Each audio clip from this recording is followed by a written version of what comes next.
Hi guys, my name is Gemma. I'm 17. I've always loved to help people and I've always loved money. In high school, I managed to combine those two passions, but as usual, something went wrong. The story began when I was 16. I used to be a popular girl at school. I never suffered from a lack of male attention, and my friend zone was full of nice guys. They had no idea that I already had a girlfriend, Laura. She was from another school and I met her at a party. We've been together for 2 years, but we haven't told our parents because they're very conservative people. So anyways, I had a huge problem with my chemistry test and needed help. The only other person capable of helping me was Nicole. She was a geek, and I'd never spoken to her before. I caught her in the hallway and begged for her to become my tutor. She looked at me very skeptically. Then she agreed, but on one condition. I had to find a boyfriend for her.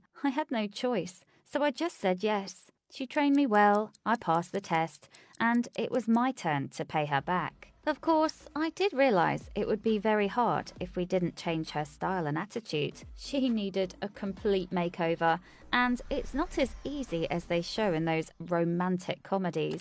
I had to analyze Nicole's family issues, eating habits, traumas, dreams, and many other things to help her to build self-confidence. I separated the makeover into 3 steps: cleaning, dreaming, and results. During the first step, I spent a lot of time helping her to get rid of her ugly clothes, extra hair, and her fears about boys. I also forced her to sign up for team sports to invoke her physical drive. When Nicole turned into a fresh, clean piece of paper, we launched the second phase, the creation of a new image. Laura and I prepared a movie selection for Nicole to uplift her and give her inspiration for her new style. We made a mood board and selected colours and styles for Nicole's body type. And then finally, I took her to my favourite hairdresser. He dyed her dim brown hair blonde and gave her an elegant haircut. Then I took her to a shopping mall to pick out new clothes, makeup and perfume. When we were finished, Nicole looked like a masterpiece, and I was very proud of myself. But the hardest phase was ahead. We had to find the perfect match for the new, sparkling, self-confident Nicole. She confessed that she liked Jason from the basketball team. Who would have thought? I mean, Nicole was so smart and Jason was such a dummy. But to each his own. At lunch, I invited Jason to come to my place on Friday to watch movies and stuff. Jason was very surprised, but he agreed. On Friday, he arrived and Nicole opened the door. My parents were away for a couple of days. Nicole told him that I was late for personal reasons and asked him if he wanted to watch a movie together. Meanwhile, I was sitting in Laura's bedroom at her house with my phone. I was helping Nicole via text messages. She also went to the bathroom several times to call me. I encouraged her and convinced her that she was beautiful and recommended what to say and what to do. I gave them 3 hours, and by the time I returned home, Jason was kissing Nicole in my living room.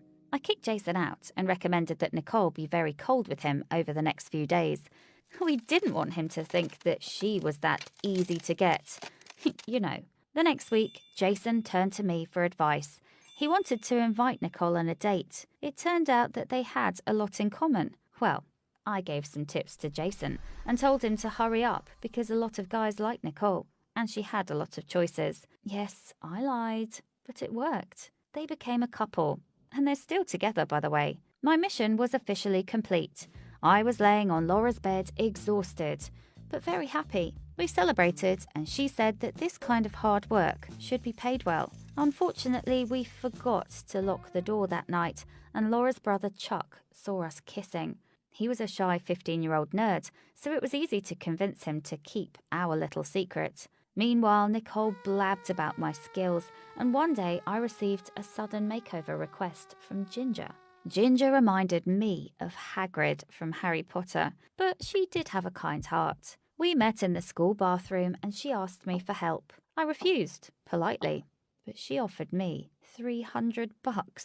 I couldn't resist, and we made a deal, and it wasn't just about money. I was very curious about watching Hagrid's makeover. And it was great.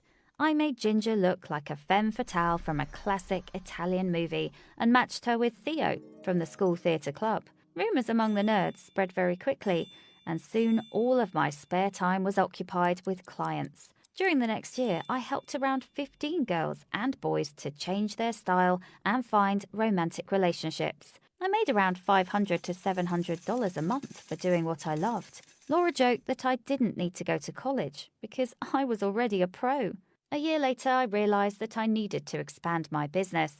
I accepted clients from other schools, and we hunted for boyfriends and girlfriends in public places like shopping malls, cafes, parks, bowling alleys, and so on. Everything was going well until the day when Laura's annoying brother asked me to help him. I didn't like the idea right away, but Laura was begging me. Laura loved Chuck, and I loved Laura, so I gave in. Chuck was not completely hopeless, but very close to it. I told him to begin regular athletic training to raise his self-esteem just a little bit. Then we threw away all his weird velvet trousers and strange bright t-shirts, and I taught him how to talk with women. We rehearsed different dialogues and situations. When he was ready to go hunting, I took him to a park. We tried to make a pass at 5 different girls, but Chuck messed all of them up. Then I got tired and we went to the pizza place, and there she was, a perfect match for Chuck. Leslie, shy, pretty, and weird. I started a small chat with her and invited her to join us for pizza. She was alone, bad sign, but I ignored it. Leslie and Chuck discussed some series, and I got bored.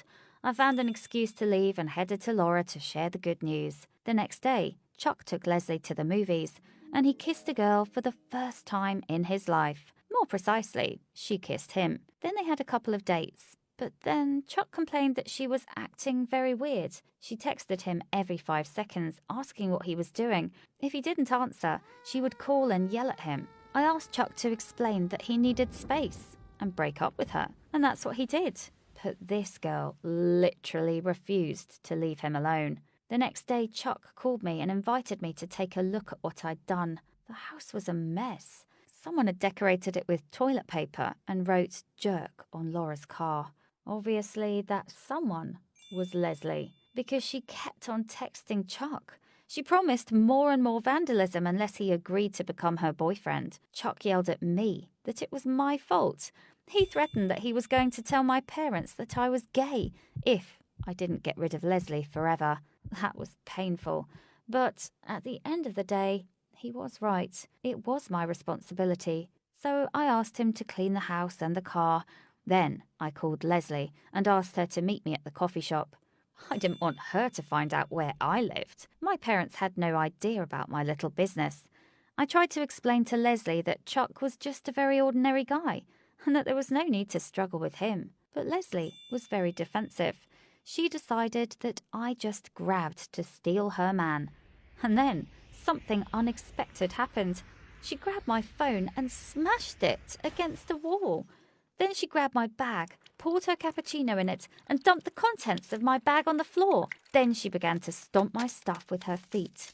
The coffee shop managers tried to calm her down, but she just fell on the floor, cried like a baby, and yelled, "Chuck!" We decided to call an ambulance, but by the time they arrived, she had already run away from the coffee shop. My phone was dead, and I was very scared that she would hurt Chuck or Laura, so I ran to their house like a crazy person. False alarm, they were okay. Later that night, I bought a new phone and found Leslie's parents on Facebook. I decided to visit them immediately and ask about Leslie's mental health. She was raised by a single mum. Her name was Carmen. Carmen looked very tired and sad.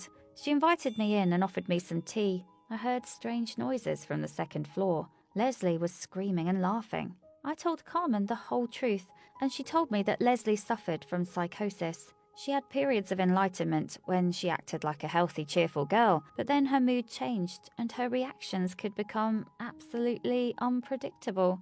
Carmen said that Leslie would forget about Chuck soon enough. She just needed to take her pills regularly and sleep well. We deleted his number from her phone, as well as all the messages and pictures. Her mum promised to keep Leslie away from Chuck, and then she asked whether I accepted makeover requests from adults, because she'd been dreaming about it for years. But I was so crushed on my fail with Chuck that I refused. On the way home, I felt really guilty for getting Leslie into a relationship with Chuck. I didn't want that to ever happen again, so I decided to close my business for good. I had to cancel dozens of clients, but they kept on calling me and offering me more money.